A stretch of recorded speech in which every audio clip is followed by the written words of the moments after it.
ఇన్‌స్టాగ్రామ్‌లో ఒక సోదరి నాకు మెసేజ్ చేసింది. అన్నా, నేను ప్రేమించి పెళ్లి చేసుకున్నాను. 6 సంవత్సరాలు ప్రేమించాం. ఎవరూ ఒప్పుకోలేదు. కానీ చివరికి అందర్నీ ఒప్పించి పెళ్లి చేసుకున్నాం. ఆ రోజు అతని చేతిని పట్టుకున్నప్పుడు ఇదే నా ప్రపంచం అనుకున్నానన్నా. 2 సంవత్సరాల తర్వాత మా పాప పుట్టింది. ఆ చిన్న చేతులు నా వేళ్లను పట్టుకున్నప్పుడు జీవితం నాకే గెలిచినట్టు అనిపించింది. కానీ ఆ ఆనందం ఎక్కువ రోజులు నిలవలేదన్నా. డెలివరీ కోసం మా అమ్మ ఇంటికి వెళ్ళిన దగ్గర్నుంచి అతను మారడం మొదలైంది. ముందు రోజూ మాట్లాడేవాడు, ఇప్పుడు కాల్ కూడా ఎత్తడు. ముందు నా దగ్గరకు పరిగెత్తి వచ్చేవాడు, ఇప్పుడు నా దగ్గరకు రావడమే మానేశాడు. నేను ఏ తప్పు చేశానో నాకు అర్థం కాలేదన్నా. ఒకరోజు నిజం తెలిసింది. అతను వేరే అమ్మాయితో మాట్లాడుతున్నాడు. అడిగితే ఫ్రెండ్ మాత్రమే అన్నాడు. కానీ నా గుండె మాత్రం నిజం చెప్తుందన్నా. పాప మీద ఒట్టు వేసి ఇంకా చేయను అన్నాడాడు. ఆ ఒక్క మాటకి నేను మళ్ళీ నమ్మాను. ఎందుకంటే అది నా ప్రేమ, నా భర్త, నా కుటుంబం. కానీ అదే మళ్ళీ జరిగింది. కొత్త ఫోన్, కొత్త సిమ్, దాచిన కాల్స్, రాత్రి చాటింగ్లు. అతను బయట నవ్వుతున్నాడు, నేను లోపల ముక్కలైపోతున్నాను.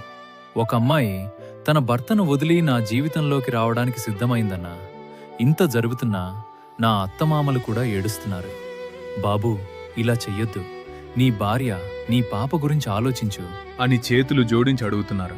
తండ్రి గుండె పగిలిపోతుంది. తల్లి కళ్ళలో నీళ్లు ఆగడం లేదు. కానీ అతనికి ఏమాత్రం మార్పు లేదు. తన కోసం ఏడుస్తున్న వాళ్ళు కూడా కనిపించడం లేదు. తన కోసం చచ్చిపోతున్న భార్య కూడా కనిపించడం లేదు.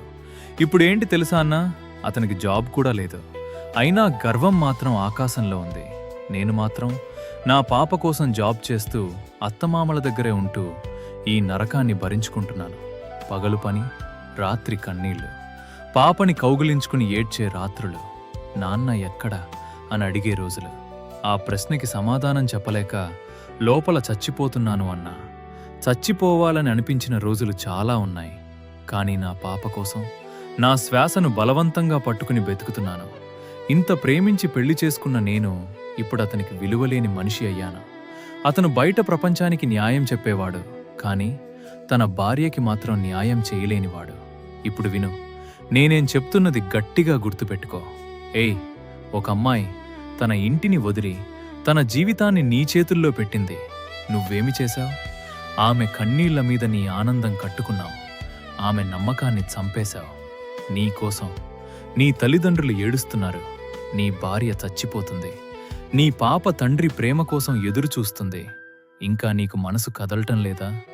ప్రేమ అంటే చేతి పట్టుకోవడం కాదురా, ఆ చేతిని జీవితాంతం వదలకుండా నిలబడ్డం. పెళ్ళి అంటే ఫోటోలు కాదురా, ఒక ప్రాణాన్ని కాపాడే బాధ్యత. ఒక్కరోజు నువ్వు ఒంటరిగా కూర్చుంటావు. అప్పుడు నీకు అర్థమవుతుంది నువ్వు కోల్పోయింది ఒక అమ్మాయి కాదు, నీ జీవితాన్ని నిలబెట్టే ఆత్మ అని. కానీ అప్పటికే ఆమె కన్నీళ్ళు ఎండిపోతాయి. ఆమె గుండె రాయి అవుతుంది. నీకు మిగిలేది ఖాళీ జీవితం, ఖాళీ చేతులు.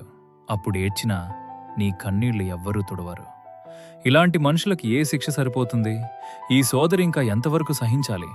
ఆమెకు న్యాయం కావాలి అనుకుంటే కామెంట్ చేయండి. మీ మాట ఒక అమ్మాయి జీవితాన్ని మార్చొచ్చు.